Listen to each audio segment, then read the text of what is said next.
Air traffic controllers have been working without getting paid and are calling in sick. Katie Nastro with Going is joining us via Zoom this morning. Good morning. Thanks for being with us. Good morning. Thank you for having me. So we have no real way of knowing if all of the delays are related to call-outs or just delays for other reasons. What are you hearing among airlines? Yeah, look, it's interesting because when the government shutdown started, about halfway through the month, we saw on average 20%, 21% on any given day, which is really normal. However, as we started going, we did see more and more sporadic occasions of air traffic control staffing being even lower than at the lows that it currently is. And just this last Friday is really when we saw widespread delays at nearly 30 different international large airports across the country due to air traffic control staffing. About half of them were because air traffic control staffing levels were at a near low. So it is getting worse, and this is what we had predicted. The longer the shutdown continues, the more financial pressure that these essential workers are under and are looking at other options to make ends meet. Yeah, it's interesting because I've heard it's not that they're calling in sick necessarily for as a protest, but they're having to go find other jobs to support their families. I heard some are working as Uber drivers, some kind of gig work to try to supplement. Okay, so what are flyer rights? If they've already booked a flight, they've got to go for business or whatever other reason if their flight is canceled. Yeah, look, it doesn't matter what the reason behind your flight being canceled or significantly delayed. That's 3 hours or more for domestic flights, 6 hours or more for international. You have the right to a refund if you choose that you do not want to deal with the perspective of more delays or cancellations. You have that right to a refund for the unused portion of your ticket or your entire ticket, or you can get a rebooking on a new flight. Unfortunately, in the US, we don't have regulation that says that you are entitled to compensation. And one of those choices, you just have the right to a refund or a rebooking on a new flight. But as this continues, we might see more and more people opt for that refund instead of getting rebooked because they just don't want to deal with the higher levels or the higher likelihood that they can see more disruptions.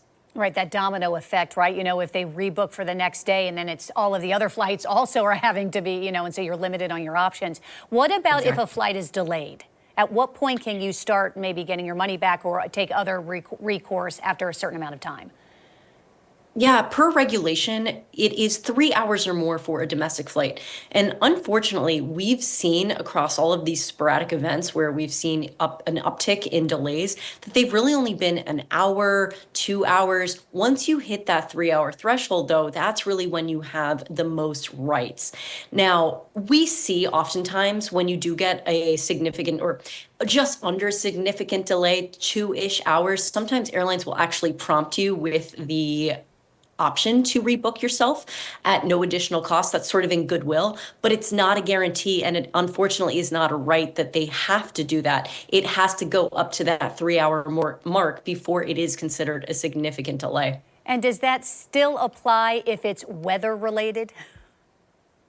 Yes, it doesn't matter what reason is behind that significant delay. It could be due to weather, could be due to outside forces like air traffic control staffing, or maybe it's a mechanical issue that the airline is having currently. Does not matter if your delay hits that 3 hour mark. That is when you are entitled to those refund and rebooking rights. If the shutdown continues, as it sounds like it's expected to do, your advice to flyers who are traveling, let's say just in the next few weeks or even for the holidays, Thanksgiving's right around the corner. Yeah, look, I wish I had a crystal ball to say in certainty that we will not have the government shutdown going on through the holidays. But what I can say is there are a couple things that you can do to sort of give yourself the best odds. A lot of people might be opting for alternate modes of transport this year, especially with gas prices being at a low in the last few years, as well as try to target early morning flights. They have a 25 to 30 percentage point higher on-time arrival rate versus those afternoon or evening flights. When we're seeing a lot of these delays due to staffing shortages sort of build up and get worse. So if you can, try to get that 6 a.m., 7 a.m. flight when possible to give yourself the best odds, as well as try not to book a flight where you have connections, especially through areas that are notorious for these or have seen an uptick in staffing shortages, places like Newark.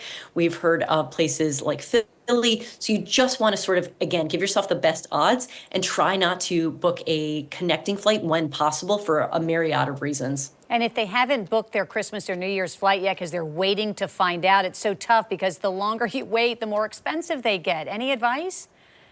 Definitely don't wait on booking those tickets, but if you can, try to book a main economy ticket. That's going to give you the most flexibility without adding on more price or to overall total price, especially because when you book that basic economy ticket, even though it's at that lower price, that base fare, if you try to make any changes, you're not able to, or you're going to get sticker shock with an additional fee. So you just want to give yourself as much flexibility during this unknown time as possible.